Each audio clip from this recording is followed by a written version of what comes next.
sing diarani gaib iku ya barang sing ora ketok, ora kena dideleng karo indra mripat.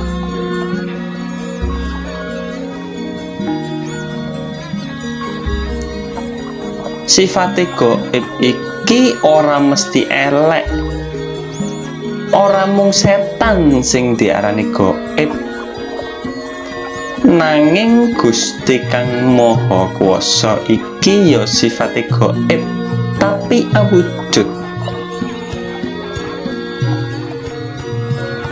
yaiku alam semesta saisine.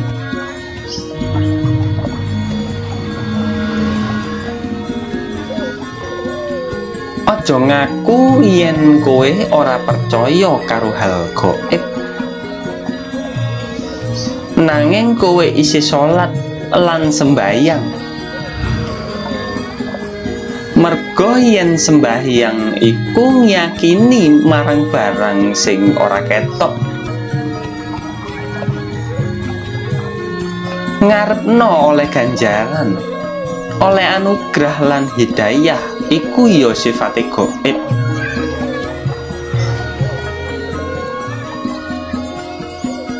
Merga ngarepno sing durung karuan oleh, ngarepno marang sing ora ana.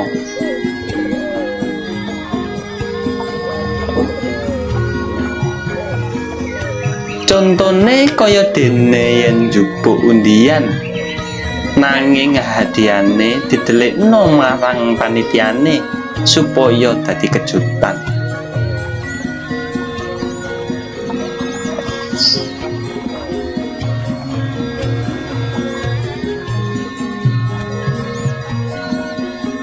Dadi gaib iku bukane ora ana, nanging gaib iku ora ketok tapi sejatine ana.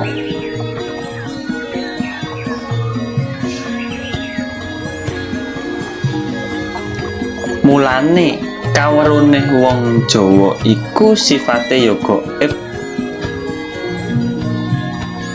ora ditulis lan ora maca nanging dirasakno.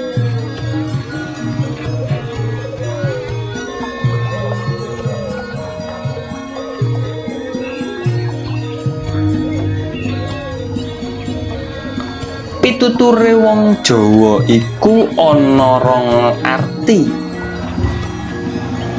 yaiku bisa njabarke gawe syariat lan makrifate.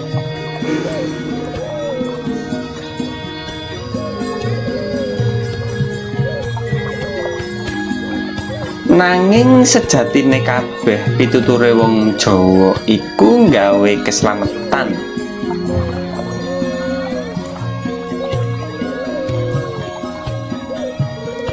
Hasil kawerune wong Jawa iku ya klenik. Lah sejatine klenik iki ana sifat gaibe.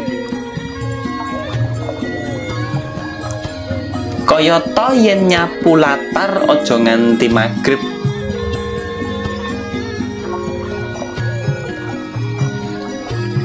Dadi yen wis magrib ora oleh resik-resik omah.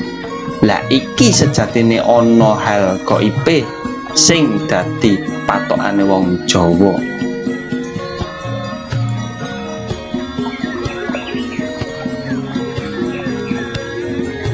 Wong Jawa ngerti sadurunge winara,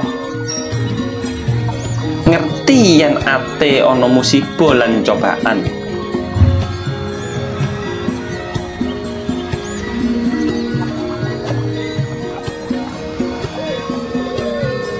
Dadi pangertene wong Jawa ora oleh nyapu yen wis magrib iku mengko bisa entek rezekine.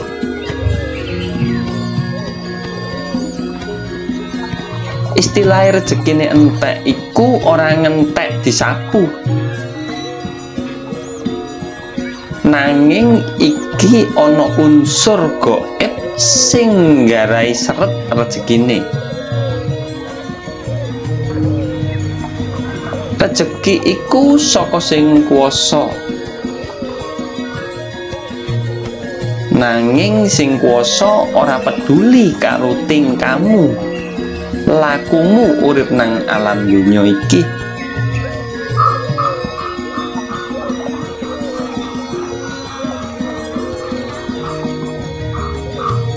Nanging hukum sebab lan akibat iki sing ditetepno marang Gusti kang Maha Adil.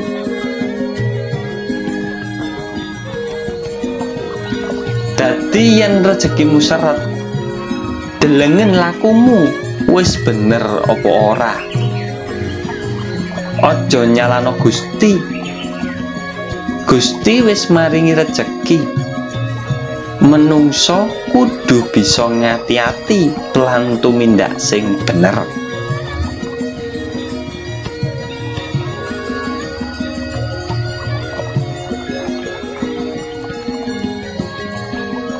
Dadi istilahé aja nyapu latar yen wayah magrib iku tegese merga wayah magrib iku akeh para lelembut.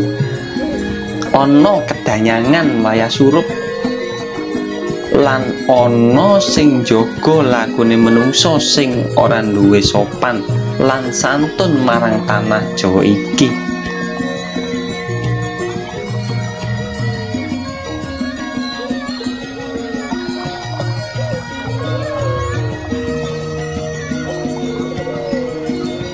Lah iki pangerteni secara makrifat. Terus Kanjeng Sunan Kalijaga nggawe pitutur iki nang syariat supaya tinemu kebecikan.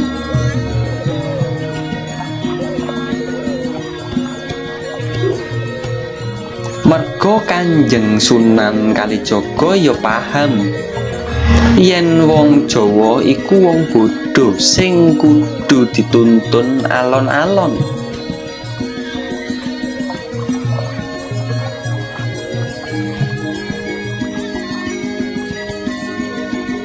Akhire Kanjeng Sunan Kalijaga njabarake syariate yen nyapu pas wayah magrib iku ndudono malese menungso.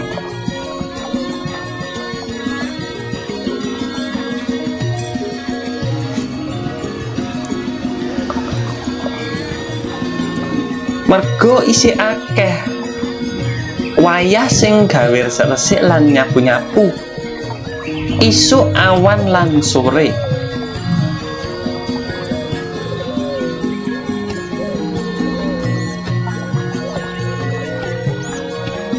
Dadi klenik iki ngajari menungso ben supaya disiplin uripe, ben ora dadi menungso sing males.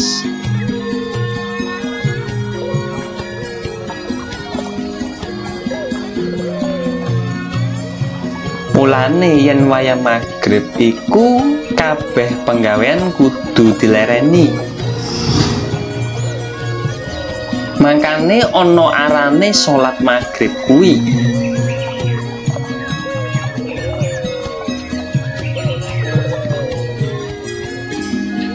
Ora mung Islam yen magrib kudu salat madhep marang kang gawe urip. Nanging kabeh budaya lan agama sing manggon nang pulo tanah Jawa iki yen magrib padha mlebu omah ora wani metu.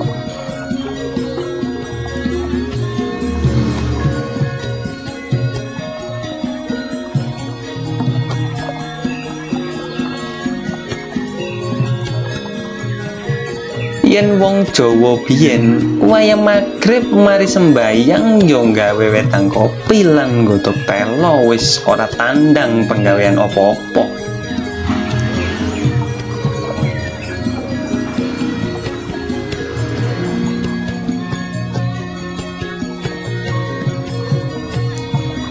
Wong Jawa iku ngajari kebecikan, ora nyesatno.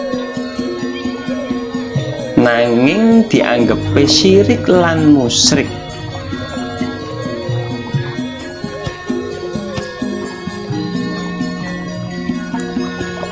Yen wong Jawa nggawe klenik supaya menungso bisa mulya uripe iku dianggep syirik,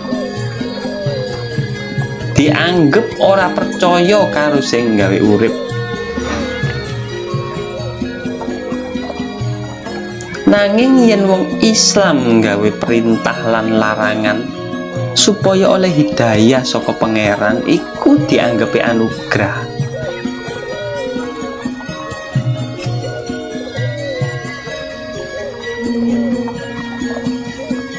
Yen ana wong Jawa bisa sekti mandraguna, bisa ngilang lan bisa ngawang, iku dikira jin ilmu hitam. Nanging yen ana nabi sing bisa mbelah laut lan berubah dadi kewan, iku dianggep mukjizat.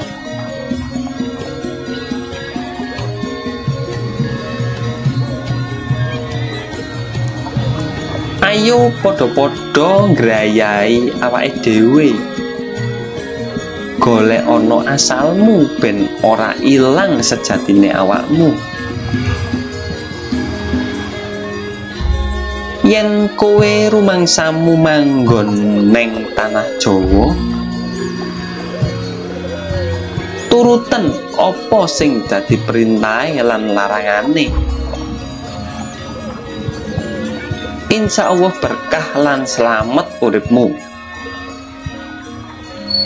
Nanging yen kowe ora percaya ya marang pituture, ngaliyo angkaten sikilmu saka pulo tanah Jawa iki.